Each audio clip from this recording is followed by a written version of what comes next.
Can you see us and hear Yes, us? I can see you guys just fine. And he said, it's like of all the days to essentially have these problems.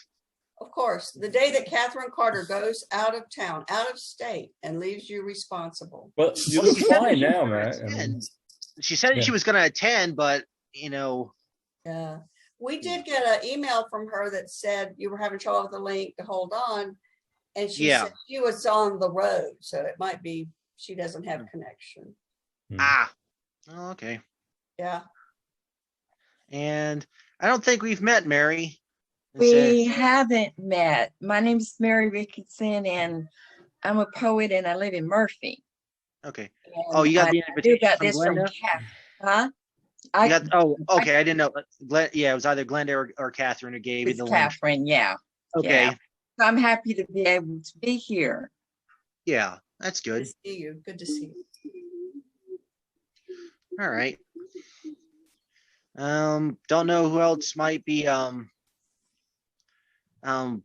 starting, but it seems like the pecking order will be myself, Avram, if Brandon's reading, and then they said Baker's, and then you, Mary, and hopefully Gary Carden's gonna be here because he's always a delight. Mm-hmm. And just so you know, Mary, I said everyone else knows my poems can get a little weird. So, good. Well, not because what I do is I take the song titles of artists I like, and I've just kind of go from there. And this group is actually from Australia, but they don't really sound like they don't really have the thick Australian accents. So if you know who these guys are, just say keep it to yourself until the very end because it ruins the suspense. Of course, it's kind of weird reading from both my phone, looking at my phone and my computer at the same time. So if there's a weird glare on my glasses, I'll try to dim that down as possible. But not too bad. All right. Okay. I know that my recent pieces make it sound like the man in black is hanging over my shoulder. However, don't blame me for being cut off from so many good people. Said for too long with limited contact to prove I'm not the total lonesome loser that most of my life has put upon me until out from the vast darkness came wonderful people to serve as my guiding light for whatever further unpleasant moments with their witchery ready to prevent joy from shining brighter than the sun. Said I've had a lot of sleepless nights in which I try to recall the best moments with those who gave everyone a reason to smile. But the recent monsoon of misery has made it hard to feel the entire impact of such positive energy to remain on Sandy's side and allow the faintest memories to reappear like the occasion just happened, with the warmth of the past giving a much needed hug. One thing I've learned in life is that we're all playing to win, and for me, the prize of obtaining a fair amount of new friends can chase away the gloom from so many old friends leaving without much word on where to find them, and reminiscing about the good days with them loses its once prideful lusters.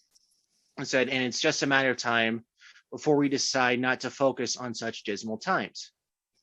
Said, at least this period of isolation has been helpful for ample soul searching, as without the eyes of people who may disapprove of our past and once fate second wind, it said full of the artificial smell brought on by new ideas that aren't meant for everyone and are foisted upon the timid in such a hard way that we can't notice other options because there are so many paths to walk down along. Like down along roads that can change their texture to remind us that we're all going towards the great unknown. I'm sure that everyone here has felt like they didn't belong, another face in the crowd with hardly anything under their wings to make them stand out for a moment, as Lady Luck hasn't found the time to visit those who are lost after a quick fall from paradise that wasn't meant to last, as many pieces weren't found in time to avoid the relentless onslaught of society wanting everyone to be miserable carbon copies of each other all walking on thin ice to prevent creativity from thriving.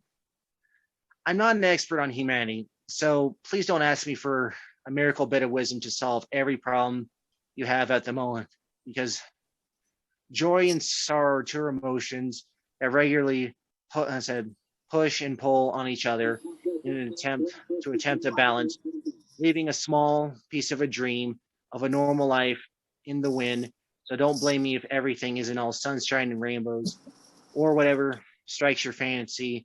Instead, instead to relieve some of the pain of a very hard life that can be easily improved, instead by good friends. Think back when when you felt really down, and you ask, when will I be loved, over and over, with little signs of things getting better, until another runaway comes along to fill the void of sadness. Brought on by too many days of feeling like a shadow in the rain, with cheerful thoughts washed down the drain and not likely to see the light of day. But that's where love comes into play. As the new surge of emotions provides great hope, as if you can tell anyone that every day of my life is vastly superior to those of the past, and I don't have to be the drifter of a bleak society anymore. Having good friends is one of the best things life can offer, and I wonder when it's time to fly in days that haven't come to pass.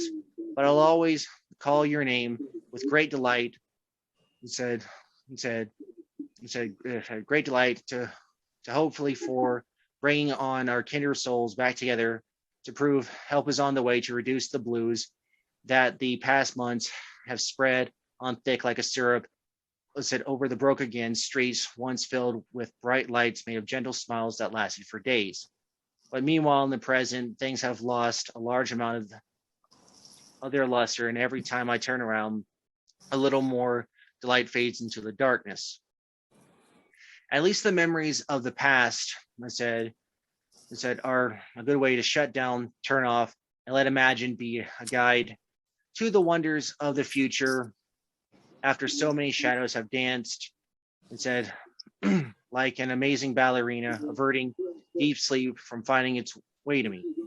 Waiting down on the border between reality and fantasy, where time and eternity can pass by in an instant, interrupted by random noises or when sunlight creeps over the horizon to show day and night have come full circle, and we all have to put on a brave face for upcoming events until it's after hours and we again long for a little peace.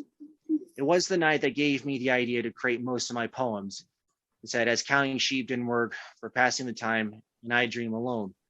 There was no one to talk to or provide relief, so that many slow hours working their dark magic and making me think I was a man on the run while I lay in a bed where such activities weren't allowed.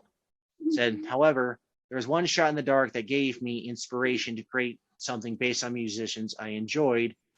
And spent years as the night owls to bring the lights to others. And if this was a chance to express myself, count me in with this weird new voice that allowed me to inform the darkness that you have no reins on me, and have a good night. If I get lucky and care and can share some of my wisdom with the world, perhaps my love of music and insomnia had some role to play, and overnight people are changed and different. So I said that new ideas have room to flourish with positive thoughts for a powerful foundation. And if you listen to your heart, even when the rest of the world is shouting, there will be no more tears to dampen the future happiness. So when it comes to happy thoughts, take one for the road and keep traveling. I don't know where I'm meant to be, but it's a long way there, and with great friends who still proudly stay by my side. Every step requires less effort, and with our eyes open to newer things, the skies will be forever blue with a golden sun to show happiness isn't some illusion that is struggling to find its way amongst a cruel madness that makes up our lackluster reality. That's it. So, anyone want to take a guess at who I chose? I don't know who you chose, but I can say that your reading has improved. Your enunciation is much better, and I found it easier to follow what you were saying than. I can provide hard copies. Well, that one was actually Little River Band. It's the fact that I had, done groups from a group from Ireland, Scotland, few from England. I'm going, why not go really down south? And I'm just like, what happened to Marsha Lee? I guess they got disconnected somewhere along the line. Well, that's why I'm recording this, so I can at least post it later on. Good. Yeah. And I think I got a stand for this phone somewhere. But yeah, just I knew I needed something a little bit more collective, and I just forgot how many songs I actually knew of them. I'm like, I think I might know what to do. I said if I have the right chance. So one Matt, second. did you read the Tom Petty one before that one? Yeah, that was a long time. It said I actually wrote that over a year ago, just because it was during the fact that right when the pandemic, and we just didn't know. Oh, okay, there it goes. Where exactly where life was going to take us throughout that year. Kitty, get down. Hold up.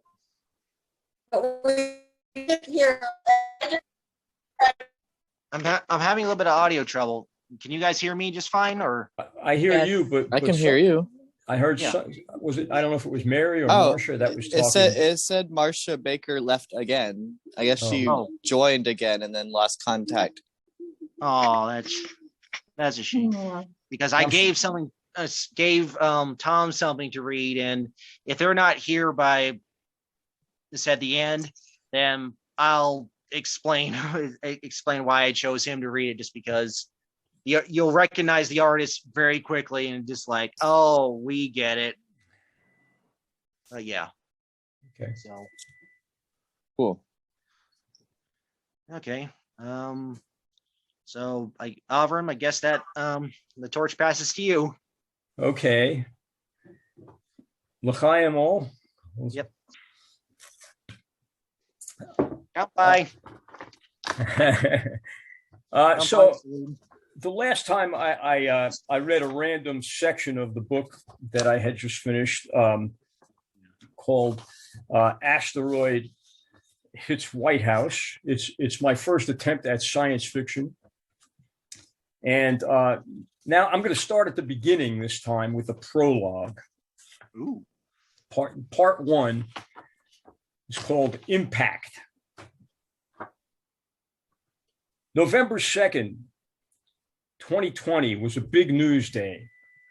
It was the day before the national election in the United States of America. The presidential election was on the ballot, as well as elections to determine 1/3 of the U.S. Senate, the entire U.S. House of Representatives, many governorships, entire state legislatures, and judicial seats in most states across the country, as well as thousands of local races for county commissioners, school board members, mayors, and city council members. Important ballot measures in many states were asking voters to make decisions on crucial issues, such as instituting ranked choice voting, banning fracking, addressing various issues related to climate change, confronting criminal, environmental, and social injustice, legalizing marijuana, restricting abortion rights, and more. On this day, the country was growing toward its grim peak of the COVID-19 pandemic. More than 230,000 people had already died in the U.S. since the beginning of the year, with more than 100,000 new positive tests reported each day. Hospitals were reaching capacity. Supplies were beginning to run short. Intensive care units were backing up. On this day, Congress had failed to pass a second COVID-19 stimulus package. Many people were running out of money and could not make the rent or mortgage payments. evictions were skyrocketing throughout the country, creating masses of homeless people and families left to scrounge for some living arrangement under some roof somewhere as winter approached and the pandemic ravaged the population.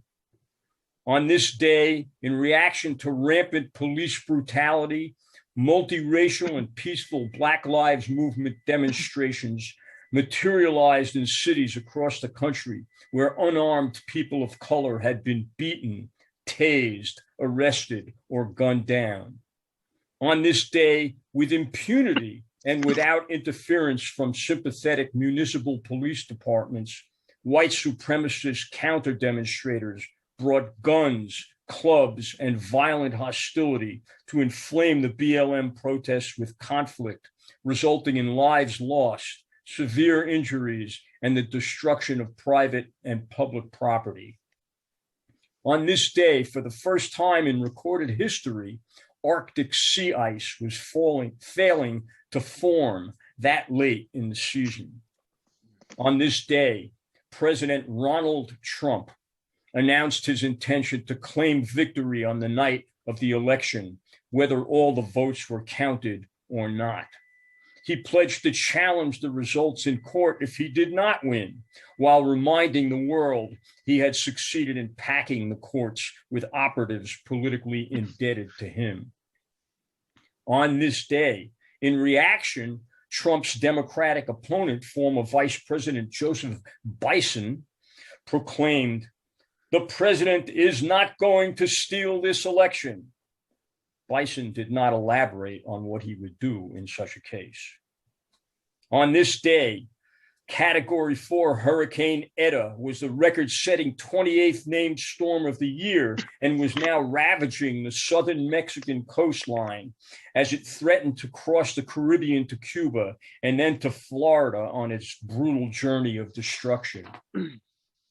On this day, China was warning the United States not to bring provocative aircraft carriers into the South China Sea as tensions rose yet again between Taiwan and the mainland government over the issue of the island's status as either a sovereign nation or a province of China. On this day, the Los Angeles Daggers had just won the World Series in 6 games, and they celebrated with a super spreader party as COVID-19 positive testing infielder Dustin Turner joined in the big group hug and pile on with all his teammates at the end of the final game. And on this day, hardly noticed by the news media, a sizable asteroid was just hours away as it approached the Earth at the speed of 21,720 miles per hour, about 10 times faster than a bullet fired from an AR-15 rifle.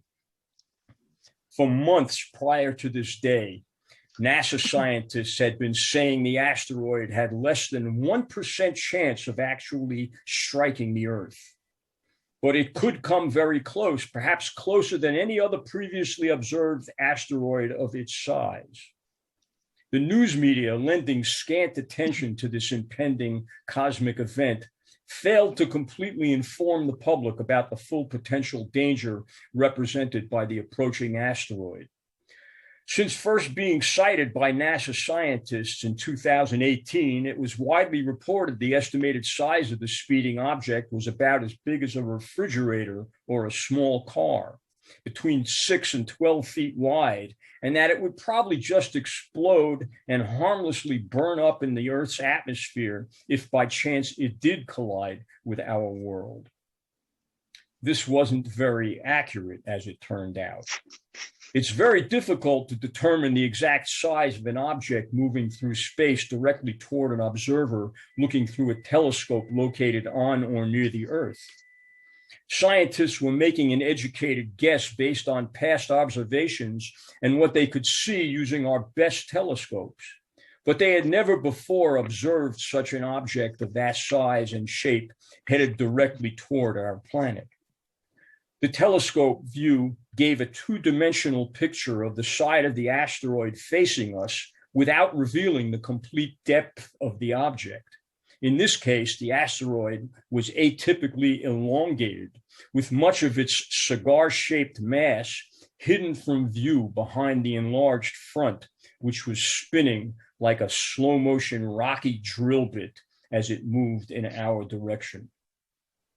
In fact, this object's mass was 21 times larger than estimated from earlier observations. But astronomical observers would not know its true size until the asteroid was on the verge of crossing the Earth's path. While the United States of America and other nations were in the midst of political turmoil ravaged by the coronavirus, hurricane aftermaths, and public unrest, a select and small group of scientists around the world quietly tracked the course of the asteroid as it rapidly made its approach and increasingly defined a more specific trajectory. At 1 a.m. Eastern Time on November 2nd, the chances of a direct collision were elevated from 0.41% probability to 5%. By 5 a.m., the probability had changed to 25%, and the observers involved began to scramble. Space agencies around the world were put on alert. By 7 a.m., the probability of an impact was raised to 60%. The chief administrator of NASA would not notify commercial news media outlets without a direct order from the White House to avoid causing a mass panic with no plan in place to contain it. Nor would he notify military officials without first seeking White House approval. By noon, the collision was deemed a near mathematical certainty. The full size and shape of the object revealed itself through telescopic cameras in high Earth orbit, which were now able to view the approaching asteroid from a broader angle.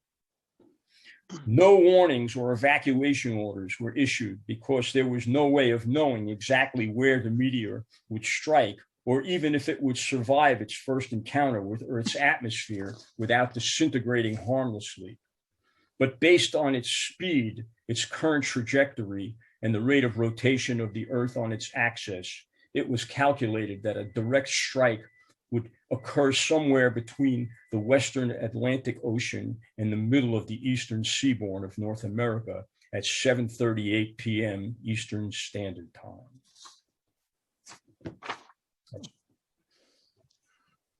Very good. I said I've always just kind of always liked those little doomsday, movies where they don't see the meteor coming till its last possible second. And there are things in this universe that are just so difficult to track. So if it is coming in like that cigar shaped thing, well, we're all smoked.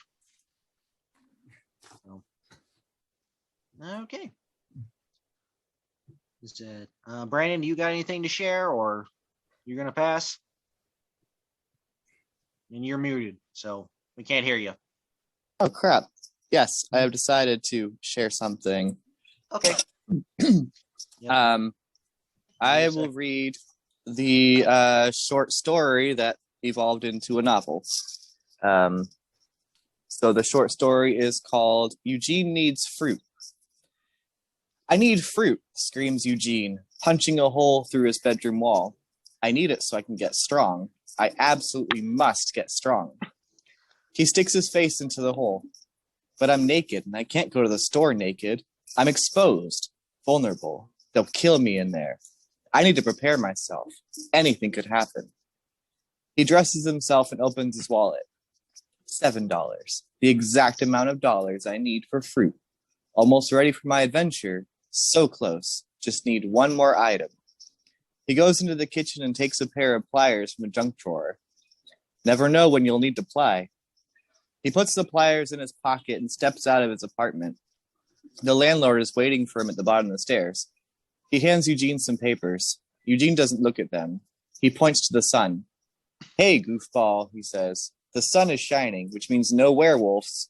Pretty good news for you, scaredy cat. I'm going to evict you, Eugene, because I don't like you and your hair is ugly. I don't care. I don't care about that, and I don't care about you. You're not my close friend. You're nothing. My apartment is nothing. My hair is nice. I'm going to get fruit. Eugene pushes the landlord down and throws the papers in his face. The landlord starts crying. Eugene gathers the papers and hands them to the landlord. He kisses the landlord's cheek and wipes away his tears. He jogs toward the store. A disheveled man approaches Eugene on the sidewalk. Hi, beautiful, says the man. Can I please have some of your money? I'm disheveled. How dare you, says Eugene. Fruit costs precisely $7. So that's how many I have brought with me. Precisely 7. What, you don't want me to get fruit? He pushes the man down. You don't want me to get strong, ass boy? He pulls the pliers from his pocket and holds the man down by the throat. He plies the teeth from the disheveled man's mouth and collects them in his pocket. He stabs the man in the temple with his pliers. Blood gets on him. He tosses the pliers at a nearby bush and leaves. Eugene enters the store. The cashiers all turn and smile at him. Eugene's here, they say. Welcome, Eugene. We love you. Thanks, idiots. Here, I got something for you. He holds out a handful of bloody teeth. The cashiers walk over to him and crouch to eat the teeth out of his hand. He strokes their heads. Yeah, that's good, huh? Good, good, good. Now you'll get strong. Eugene walks to the produce section. The fruit kingdom, he shouts. Everyone come over here to the fruit kingdom. Customers and cashiers gather around. One of the customers has a baby in a baby carriage. I have a baby. Do you like it? Eugene stoops to look at the sleeping baby. Oof, oof. No, I really, really don't like it. It's pretty awful. But watch this. He picks the baby up and walks over to a mound of cabbages. He buries the sleeping baby underneath the cabbages. Cabbage patch. He picks up the baby carriage and throws it a few feet. Then he rubs his chin. I wonder who wants me to play the saxophone now. We all do, of course, says a customer, handing Eugene a saxophone. Here, use mine. Thanks, moron, says Eugene. He pushes the owner of the saxophone down. This is a song about how I need fruit. Eugene plays a heartbreaking solo. Customers and cashiers weep. Eugene stops playing. Stop crying. Stop it. I'm trying to be serious. But since you eggheads can't act mature, I'll play something else. This is a song about getting strong. Eugene plays a jaunty tune. Customers and cashiers dance. Eugene stops playing. Okay, now we all need to settle down. We're too rambunctious right now. Too much razzle-dazzle. We need to cool our jets, okay? We need to just sit and be quiet for a while. Everyone sits. Everyone is quiet for a while. Eugene stands. Okay, everyone. Business as usual. Customers shop. Cashiers use the cash registers. Eugene selects some strawberries and a cantaloupe. He waits in the checkout line. When it's his turn, he stands on the conveyor belt and looks down at the cashier. Hey, lady, I have an idea. When you and the other cashiers said, "We love you" to me, did you mean it? Does your face burn for my kisses? My tender kissy-wissies? Because if you're in true love with me, I'll share my fruit with you. And I'll even play you a pretty song on the saxophone. It'll be a song about us getting married over and over forever. I don't know, she says. I don't know if my heart is ready to be in true love with you. Well, okay, because hand me a bottle of water. She gets him a bottle of water from the cooler and returns to the cash register. Look at my shirt, says Eugene. It's red, so that makes me like a fire truck. He opens the bottle of water. And you're dumb, so that makes you a fire. He pours the water on her head. I don't appreciate what you did to me, she says. Now I know that my heart will never be in true love with you. That makes me feel extremely gloomy. The only thing I wanted in my life was your goofy little hand in marriage. Now being married will never happen to me. That's fine. I'll probably have a boyfriend soon. He gives her $7 and she puts his berries and melon in a bag. He takes the bag and hops off the conveyor belt. He grabs a fistful of candy bars. I'm not going to pay for these. Eugene walks to the doors. He turns around. Hey, everyone, listen up. Tomorrow I'm going to come here with a lot of bombs, like probably 100, really big ones. I'm going to put the bombs all over the store, and then as soon as I leave, the bombs will explode. If you want to die, please be here at 2 o'clock tomorrow afternoon. Oh, and don't forget to take that baby out from under the lettuce or whatever and put it back. Bye. Eugene leaves. He looks at the full moon shining high in the sky. The moon is a dork. He throws candy bars at parked cars. He throws one at a lizard. He gets on his hands and knees and starts crawling home. When he gets to the disheveled corpse, 2 police officers stop him. Hey, can you help us? Says one, looking down at Eugene. Probably not. I'm down in the dumps. What's the matter, buddy? Says the other officer. Eugene stands. Well, I wanted true love and marriage with the lady at the store, but she ripped my heart out and put it in the trash, even though I'm really good at saxophone. All because I poured water on a dumb head. I don't think I'll ever feel smiley again, even though I got fruit and I'm going to get strong when I get home. I know just the ticket, says one of the police officers. Helping us solve this mystery will help you feel better about yourself. Okay, let's give it a shot. What's the boneheaded mystery you two crackerjack numbskulls need help with? We're trying to figure out who killed this man here, says the other police officer, pointing at the corpse. But the full moon makes us too afraid of werewolves to concentrate on the mystery. I'm too afraid of werewolves to concentrate too, says the first police officer. Werewolves are not scary to me. A very brave kind of guy, says Eugene. If a whole bunch of werewolves come up to me and tried to challenge me, I wouldn't care.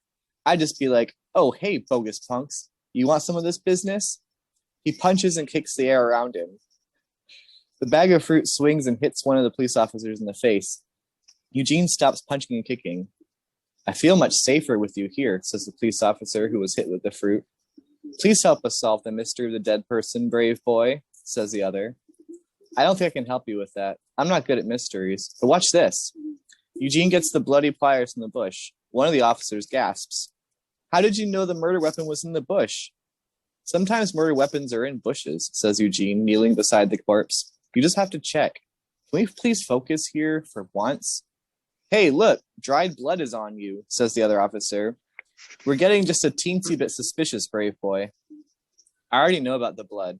I work at a hospital, and also I'm a butcher. My job is to make blood get on me. And it's not even real blood, so stop it. Knock it off. I'm down in the dumps, remember? I'm not suspicious anymore, says the police officer. I'm sorry. Me too. You had really good reasons about the murder weapon and the blood. I don't forgive you and I never will. Now pay attention. Eugene plies the fingernails from the corpse's hands. He stands. Okay, now watch what I do. Do like this. He eats a fingernail and offers the rest of the police officers. They squat to eat the fingernails out of his hand. He strokes their heads. Good, huh? This will help you solve the mystery. This will help you get strong. I feel it, says one police officer, swallowing. I feel like I'm getting strong now. I definitely feel like I'm also getting strong, says the other, and I'm not lying.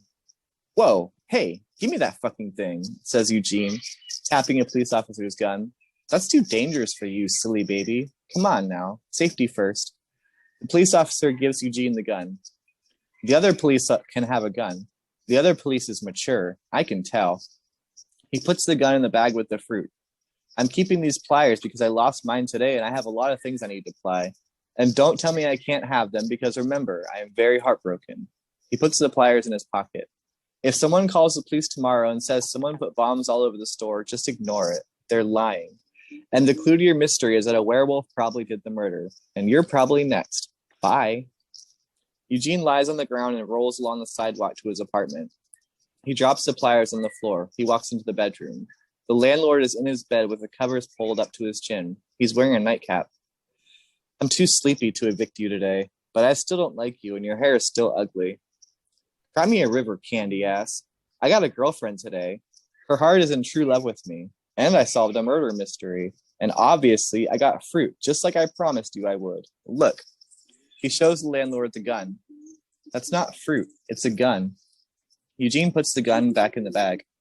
I told you a lie about my girlfriend. She will never love me and she wants me to die. And I tricked the police into thinking a werewolf killed the guy I killed earlier. That does not interest me. Nothing about your life interests me. I don't like you. Eugene snatches the landlord's nightcap and throws it on the floor. The landlord starts crying. Eugene gives him back his nightcap and kisses his forehead. The landlord stops crying. Eugene shows him the fruit.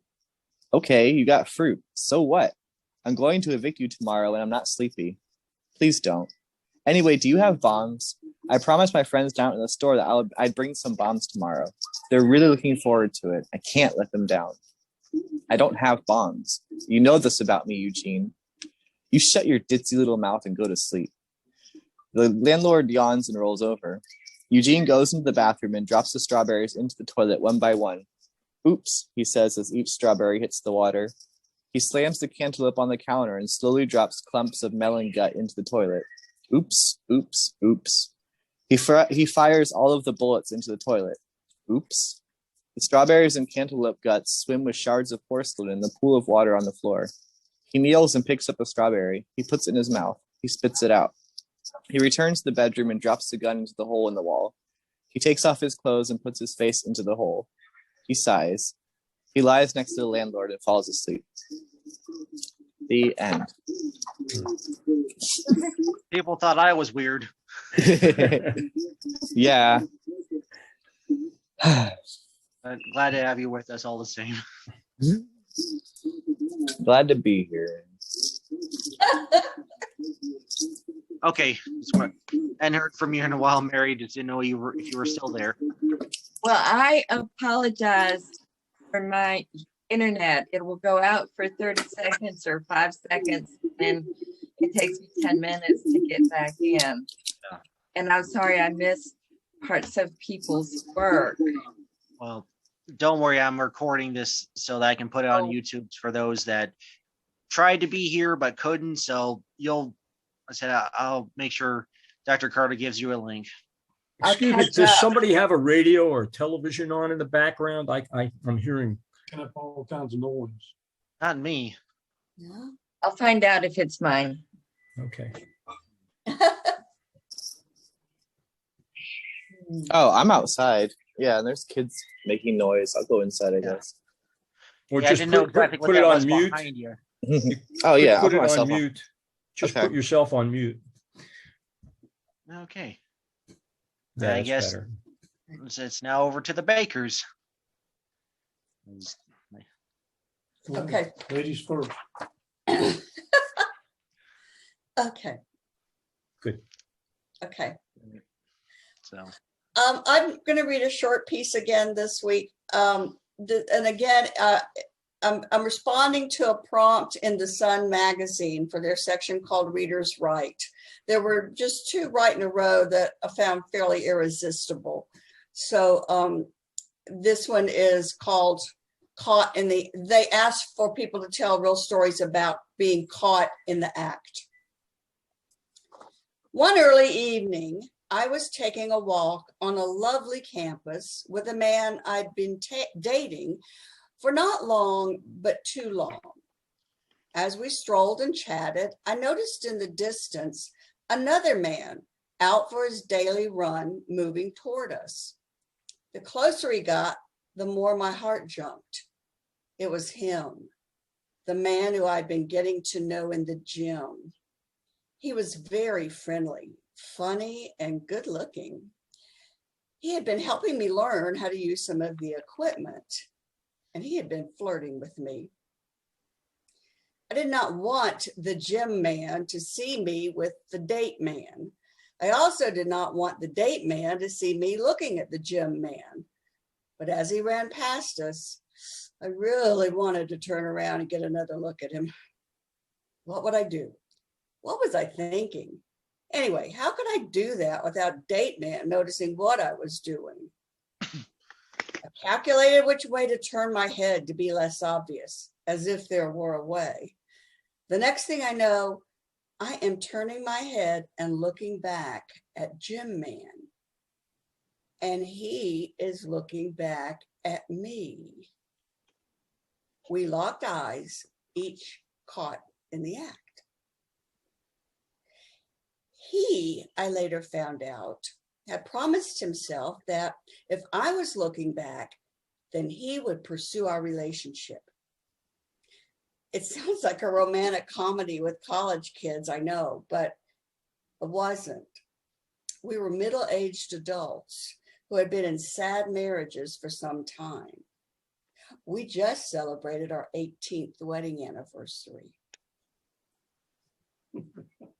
Oh, lovey-dovey. Ain't that too sweet for words? Yeah. Little smile there. Thank you. Thank you. Yes. It's always nice when It's people good. can- Okay. Okay, Mr. Baker. Well, ladies first. Mary, would you like to read your piece and then I'll get into Matt's piece last? Yeah. I'll do that. Yeah, thank you. So this is a poem called How to Rest in the Afternoon. Lie in a hammock near the house, but away from everything. Notice sunlight filtered through leaves and branches of dogwood. See bottoms of droopy green leaves, hidden, less than perfect, hardly ever seen. Listen to bluebirds, shallow breezes, sounds of leaf meeting leaf. Let the hammock rock you into monotony.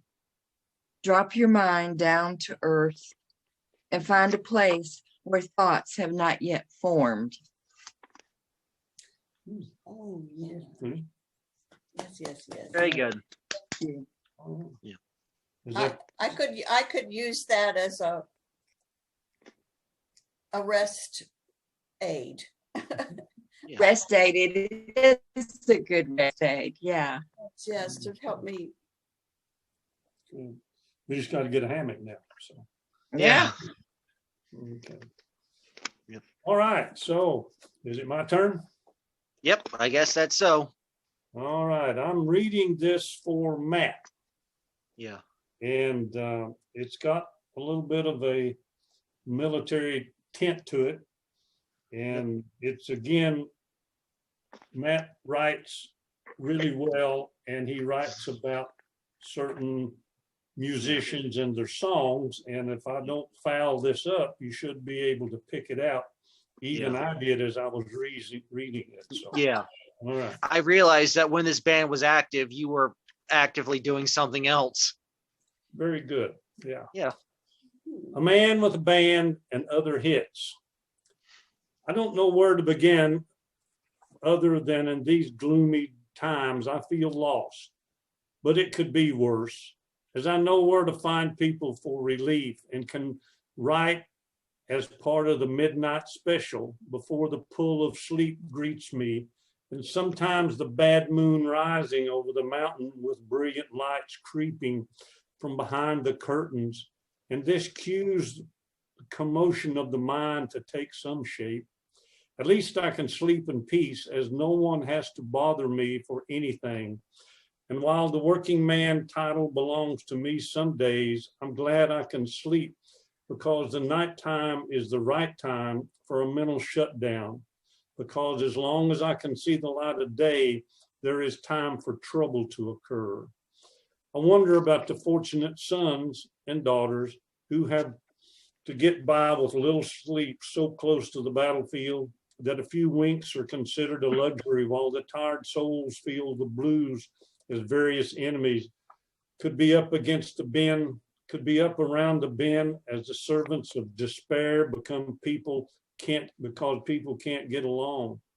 Please understand that I support our troops and veterans.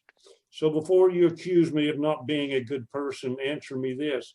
Have you ever seen the rain of bullets with the thundering of a vast explosion as you run through the jungle or over rough sands, all in the name of implied freedom? Wars have plagued our world since the dawn of time, and glory to be to those who answered the call, not knowing if they would make it back, or even treated civilly as the rude awakenings of people who lurk down on the corner with evil faces to show they're not fond of soldiers, and what they endure to keep others who lack a hot rod heart full of patriotism safe from many unseen threats. I've heard stories of soldiers who come home and been stared at like it came out of the sky, almost like airplane waste or space junk and clothing trying to blend in like a chameleon. And if the welcome wagon is like that, we'll stop the rain of tears that heroes shouldn't shed, while silently wishing they hadn't come back just to become some living effigy from darker times. I'm sure no matter wherever you go, there is a troop pain, pilot's sorrow, and sailor's lament for all the cruel treatment of being a soldier. Even if little action was seen and thoughts of wish I could meet the approval of everyone I meet, but it's hard to hide away on the battlefield of civilian life. full of people giving orders and friends around you gone in a flash as if you're not born to move. And what good are you if you can't bring the peace door to door after surviving hostile forces? There aren't enough miracles in this life, and even if you could walk on the water of the raging sea, the seeds of hatred are still within everyone, and such a display stretches like cotton fields with so little effort that it doesn't matter if you were born on a bayou or from a cosmic storm, that hiding behind false smiles is doubt and disdain that many like myself call it pretending to be human. How society has lasted so long is baffling, with so much evil energy tearing up the country, where sometimes it's hard to scrape by in the trenches. And while some were rocking all over the world in ignorant bliss, I wonder how the old man down the road, who had seen several wars come and go, amongst the rough tides of fate, unable to sail away in an attempt to find a moment of happiness, even with all the advantages in warfare and improved soldier protection, it's still deja vu, with the countless lives lost over reluctance to talk things over, and soon the panic spreads all over again. Making many wonder what has changed, as whatever conflict still stands center field, ready to go for foiling any escapes, because a sinister purpose has to run its course through an unhealed world. So if anyone never comes by for everyone to let out a sigh of relief, naturally we're all doomed. Now that you've heard what I've said, what are you going to do to brighten someone's life, whether soldier or civilian? Because we all need someone to hold when the world loses its glow, and such a bond can be good for sharing dark stories. And if you can't take it like a friend, they pray that you avoid tragedy and quietly by the side of the road watching others march forever towards glory. That's pretty deep, brother. Yeah. I figured out the band. Did anybody else? Creedence Clearwater Revival. Yep. And so with a few other songs from the greatest, like the Long Road Home album. So it's like when I first, I didn't realize how many songs I knew from them, and just like, okay. Then one day my grandparents, were listening to it had the CD in the car. I'm like, said, oh, that's good. Then kind of had a long week with things I've been doing, and I just popped that in. I'm going, this kind of reminds you a lot of Tom. I said a lot of Tom, and the fact they were very popular. I said in the 60s. I'm like, that's when the Vietnam War was going, and I've met so many wonderful veterans. I'm like, they need a lot of love. Well, thank you for allowing me to Amen. read. Yeah.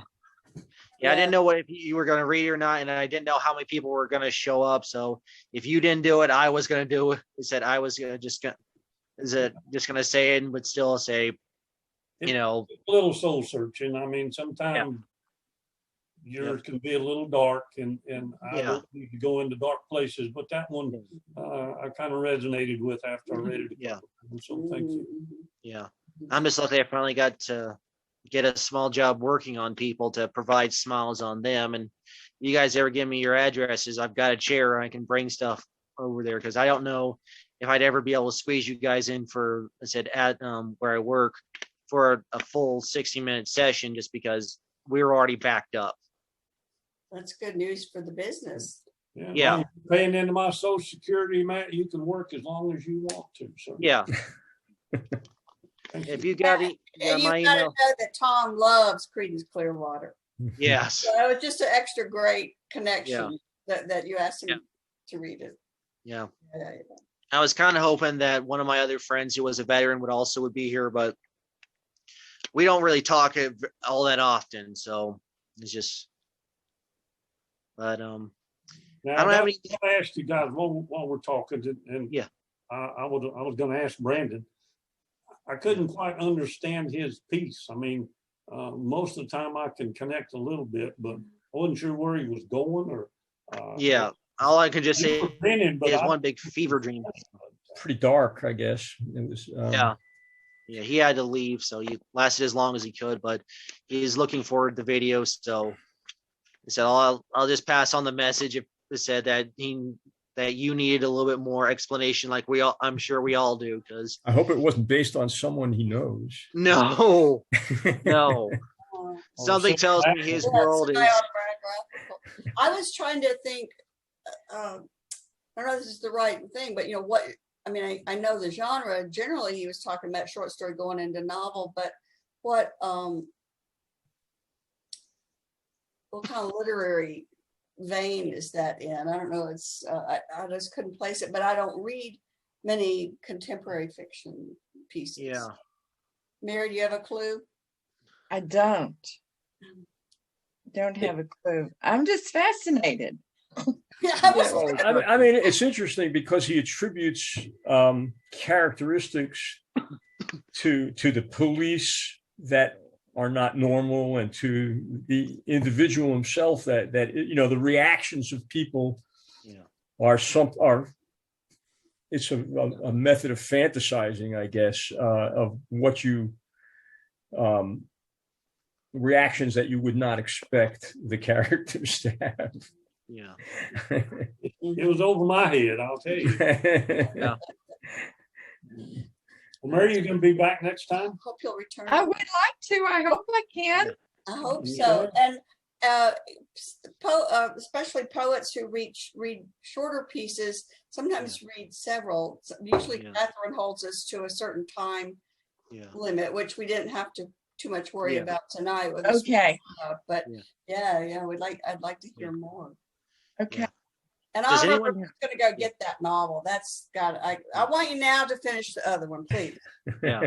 Always counting on one. Yeah. It's coming. Does anyone have any requests for when the next meeting would be? It would just be like the 5th, Friday of next month, because that would be the 18th. I mean, the 5th Friday? That would be the third Friday.